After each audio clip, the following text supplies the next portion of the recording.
Anton is a lazy teenager who doesn't do much with his time, other than smoke the green stuff, watch TV, and hang out with his friends Mick and Nub. Oh, and he occasionally lusts over his neighbour Molly.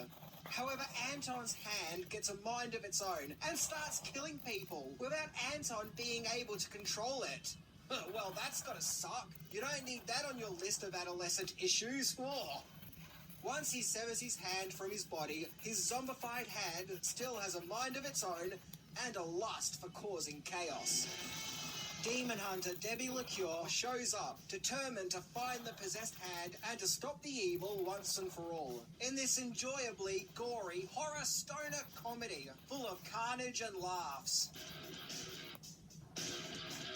So it's time to keep our hands busy as we look into 10 things that you didn't know about idle hands. So, let's check it out. Seriously, the possessed hand in this movie is one nasty little bugger.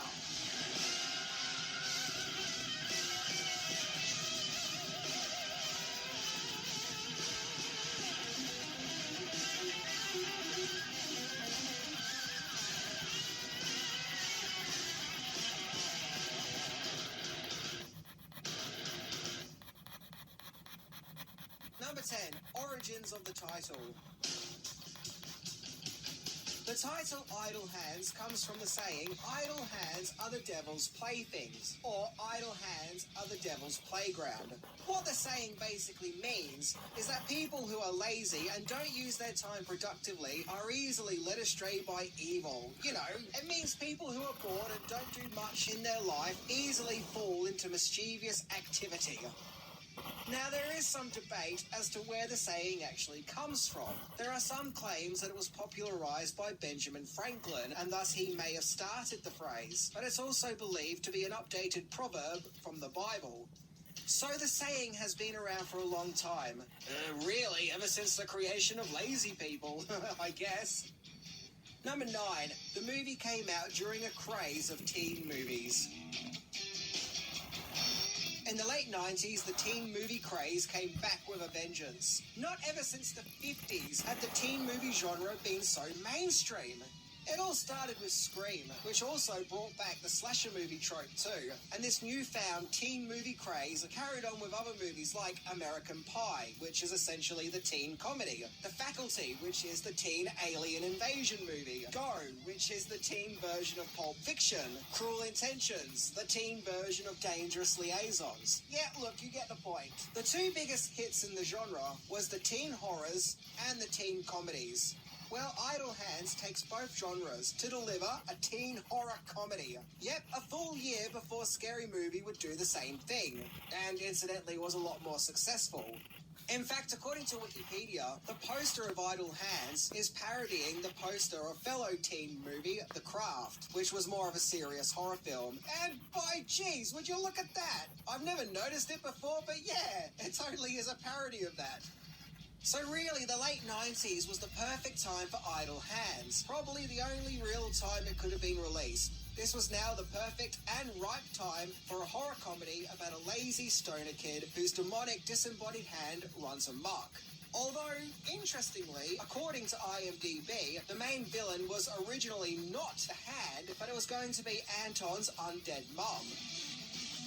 However, the time when this movie was released and the fact that it was a teen movie would in fact actually lead to this movie's eventual downfall, which we'll discuss soon enough. Number 8, from a production that gave us Power Rangers, Leprechauns and International Men of Mystery. The script for Idle Hands was written by Terry Hughes and Ron Milbauer. Now, I couldn't find out too much information about them, other than Terry Hughes had previously worked on TV and wrote episodes of Mighty Morphin Power Rangers. Wow, that's cool. And after Idle Hands, both writers would write episodes for Supernatural, and directing duties were given to Rodman Flender, who previously directed Leprechaun 2, and would go on to direct episodes for TV shows including The Office, Ugly Betty, and Gilmore Girls.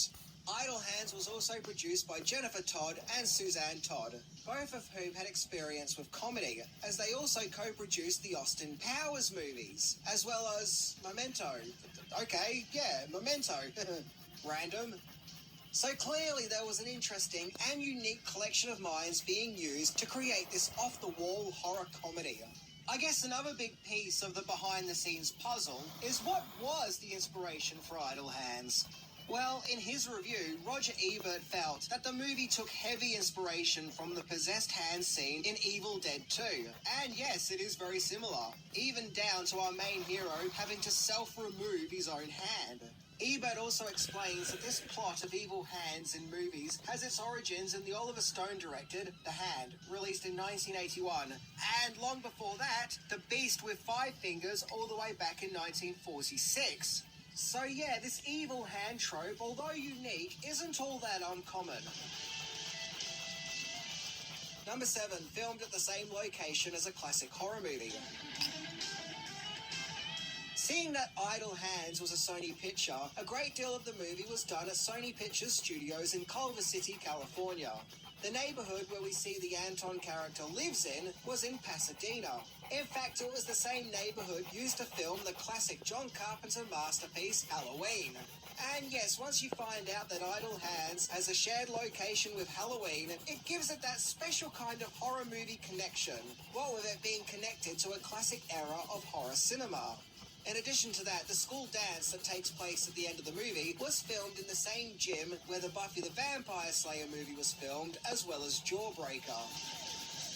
Number 6, Devon Sawa was looking for edgy material to break away from the teen idol image. So Idle Hands features many well-known faces turning up to bring this energetic teen horror comedy movie to life, including Devon Sawa as Anton, the lazy kid with a demonic hand.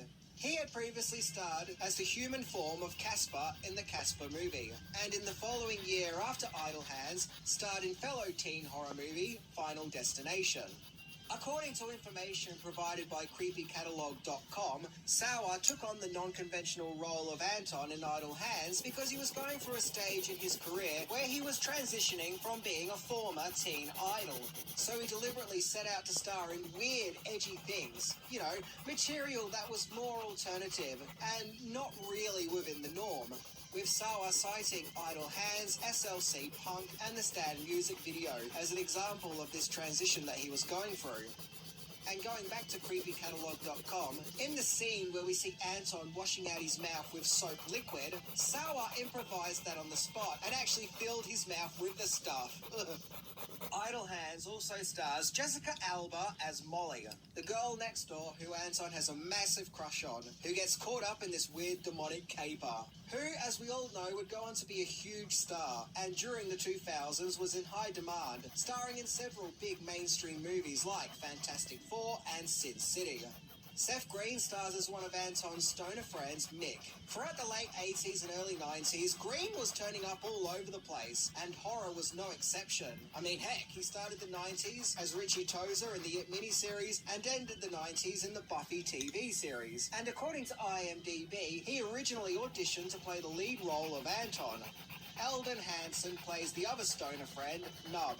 He previously starred as the player with a mean swing in the Mighty Ducks, and more recently featured in the Daredevil series. And is it just me, or does he look a bit like Orson Welles? Seriously, if they ever make a biopic, cast that guy. Vivica A. Fox starred as Debbie LeCure, a high priestess demon hunter who's hunting the evil behind the killings. She has starred in many things over the years, including Independence Day and Kill Bill. Heck, even the band The Offspring turns up in a humorous cameo, where they seemingly get killed off. Damn. And you guys thought Woodstock 99 was a messed up gig. Ugh. Number 5. The Hand was performed by a famous hand performer. So what about the hand that runs amok and commits evil deeds? Well, the hand was performed by Canadian actor and magician Christopher Hutt, who previously provided his hand to play the Thing a few years earlier in the Addams Family movies. Yep, that's the same hand. So the hand that was used as the thing in the Addams Family is the same demonic hand in Idle Hands. To quote Angry Snow White, weird, weird. There's also a story floating out there that the actor who played Randy, Jack Noteworthy, and the actress who played Tanya, Katie Wright, found out that they were half-siblings while making the movie. And what makes this even more awkward is a scene where the Randy character is hitting on Tanya. Ugh. Once again, I quote Angry Snow White. Weird, weird. In addition to all that, the dog we see in Idle Hands, Duke, is the same dog who played the stoner talking dog in Road Trip, and Tom DeLonge of Blink-182 has a cameo as a drive-through operator. Idle Hands is actually one of those films that features tons of faces turning up throughout the film that make you say, oh yeah, I've seen that person in that other thing I saw that time. Number 4, everyone had their own ideas as to what the movie was. Now, there's some insightful information provided by IMDb, in which in 2007, Seth Green spoke of his experience with Idle Hands to the AV Club, where he basically said that everyone who worked on the movie had their own ideas and visions with what the movie was. For example, he and the other dudes who starred in the movie thought that they were making more of a teen drama, be that one with some comical elements, and that they really went out to portray themselves as best friends. The director Rodman Flender was trying to make a classical, abstract horror movie that was a callback to Dario Argento movies, and the studio wanted more of a cutesy zombie movie. I guess one with playful zombies going for a more PG-13 aesthetic. I don't know, maybe...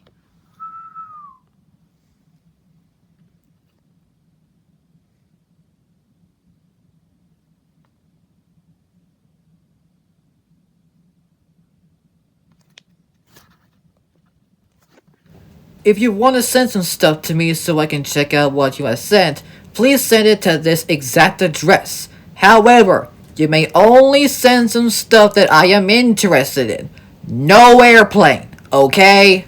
Because if you send something like this, I will make sure that I will tell you that I do not like this film at all. Unless if you would send me that Zucker Abraham Zucker 3 film collection set that I'm gonna get for top secret, well, you can probably tell that I'm not gonna get it for Airplane, I'm not gonna get it for Naked Gun, I'm only getting it just for top secret. However, I do think that you should send the set as a whole because, let's face it, it's a big deal. So make sure you send stuff like this, or this, or this, or this.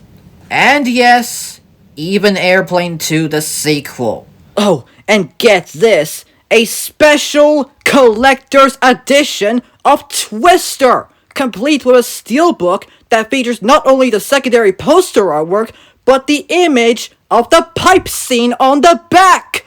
Heck yeah, I'm getting this. Well, actually, we do have the double feature set, which consists of Twister and Twister, so we're pretty dang close. And also Airplane 2 the sequel, which had this cover. Just look at those nuts. I can't keep up with them all! And even the one in the original theatrical poster! Like, look at it! And just look at this poster for the worst film of all time! I mean, come on, do they really need to tie that plane up into another? I mean, that part never actually happened in the film! I mean, they clearly just used a toy model plane! Like, come on, really? And yes, this is what the plane actually looks like in the film. And here's another image of that same goddamn plane model, also from the film. God damn it, I hate this film. And its different titles, like this one known as Flying High, but I would refer to the film with this title. I just hated it so much. So make sure you send in to this address, and I hope to God I will look at them. And in the words of the good old immortal named Connor McLeod, there can be only one.